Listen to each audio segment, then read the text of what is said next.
What content can you consistently find on this channel?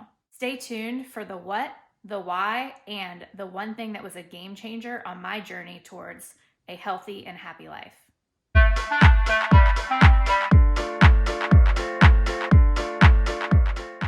Hey, good looking. If this is your first time joining me, welcome to my channel, Healthy and Happy. The name Healthy and Happy was specifically chosen because my journey has proven that if I can stick with physical, mental, emotional, and spiritual routines, then I can achieve true happiness. And working within that framework, I'm also looking to make things easy so myself and others can keep up with the routines. Why a channel? I was definitely created to encourage and teach. At any time I find something that works after many failures, you better bet I am not happy unless I can encourage someone in the same boat, helping them also find solutions. So one day it occurred to me that not only could I be sharing videos with friends and the people in my networks that are interested, but I could be reaching a much larger audience if I utilized YouTube. I've always truly enjoyed sharing my failures and my successes. And let's be honest, I've had a lot of failures in regards to health. Mainly because I have fibromyalgia and PCOS. And if you have either of those or both, you can relate. I will likely create a video of each of those and attach the links in the description box below if you need a snapshot of either one. The short list is, unlike prescription drugs, I can best manage the symptoms that come with each through the routines I stated previously, and most importantly, the food I eat. However, that is way trickier than it sounds. Some foods, always known to be healthy, are now triggers for the fibro or the PCOS. It got a bit messy, but I finally cross-examined all the lists to figure some things out. I then narrowed my focus to foods that were on every list. Now, that doesn't mean that I can't eat other foods. I can. Depending on what it is, will determine the consequences I face. Sometimes I'm good by the next day.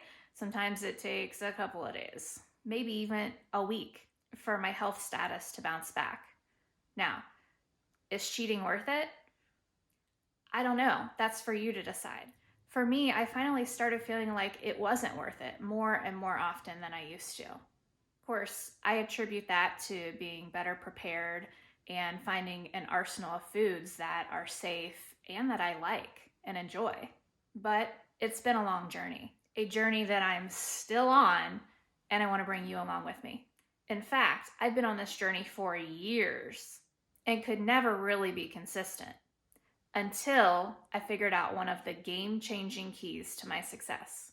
Sounds easy, but so many don't do this. Baby steps.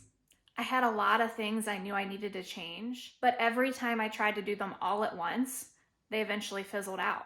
Then I started smaller lists of things that I could change, but it was still too overwhelming to keep up with. It wasn't until the last 6 months that I looked back on and realized my last goal was working. And here it is. Master one thing at a time. That's it. For example, master getting in your water intake. Whatever your water intake is, master that. When it becomes like clockwork or riding a bike, then move to the next thing. Maybe the next step is working out. Start working on building up your routine until it becomes so consistent and part of your routine that it's one more thing you don't have to think about. Then move to the next thing. Food. I needed to cut out wheat, which kind of translates to gluten. I won't get into the sticky details of that. Dairy, sugar. So I started exploring recipes that checked all of these boxes, or recipes that I could alter to make sure they checked my boxes.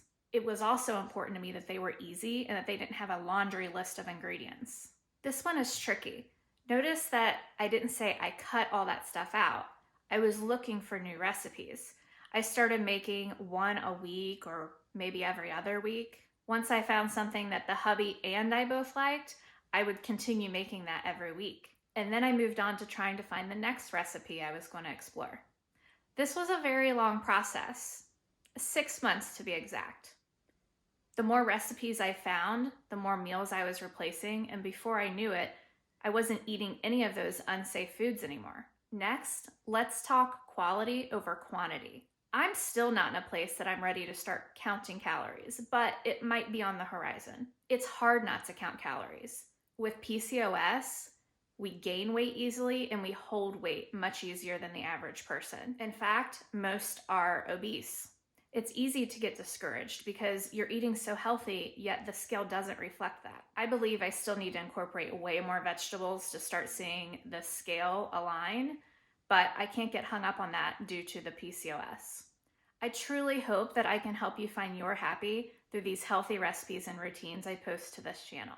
If you also struggle to find healthy routines to stick to, give me a thumbs up. If you think you can benefit from the topics I plan to cover, go ahead and hit the subscribe button to keep up with the videos I post. I plan to give you as many needed resources in the description box below for each video I post, including ingredient links to help save you time and remove as many obstacles as I can. I get it. There are a lot, and I will do whatever I can to help. What health issues do you suffer from? Leave a comment below so I can better understand my audience and potential topic ideas for future videos.